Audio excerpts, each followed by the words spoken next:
8 jenis pernikahan yang dilarang dalam Islam. 1. Perempuan yang masih dalam masa idah. Salah satu jenis pernikahan yang dilarang dalam Islam adalah perempuan yang masih dalam masa idah. Selama masa idah tersebut, seorang wanita tidak diperkenankan untuk menerima khitbah atau pinangan dan menikah lagi dengan orang lain.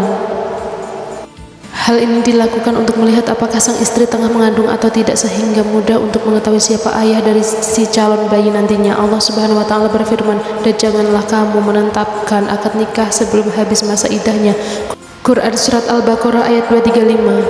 Pernikahan kontrak mut'ah. Mut'ah merupakan perkawinan yang dilakukan dalam periode waktu tertentu atau nikah kontrak. Ini menjadi jenis pernikahan yang dilarang dalam Islam karena dianggap telah mempermainkan janji di hadapan Allah Subhanahu wa Ta'ala.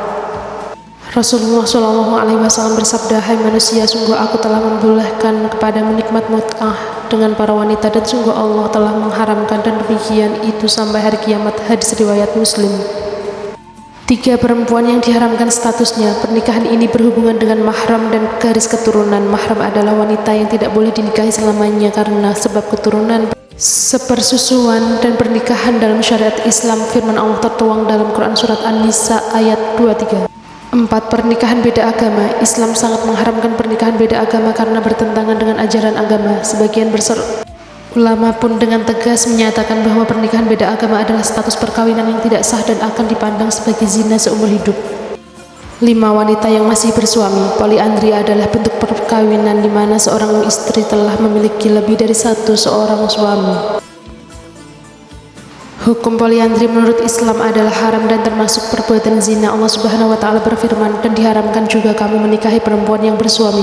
Quran Surat An-Nisa ayat 24. 6. Nikah tahlil. Nikah tahlil merupakan ikatan pernikahan yang dilakukan oleh seorang laki-laki dengan wanita yang telah ditalak 3 atas dasar suruhan orang lain.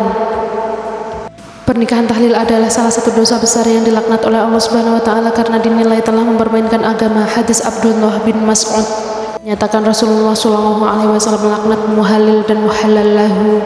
Hadis riwayat At-Tirmizi. 7. Menikah dengan istri yang telah ditalak 3. Untuk diketahui, apabila ada seorang suami telah menjatuhkan talak yang ketiga kali, maka istrinya akan menjadi haram baginya. Sang suami juga tidak diperkenankan lagi untuk menikahi mantan istrinya kecuali bila mantan istrinya itu sudah dinikahi oleh pria lain secara wajar, bukan pernikahan tahlil, sempat melakukan persetubuhan yang sah dan kemudian berakhir cerai.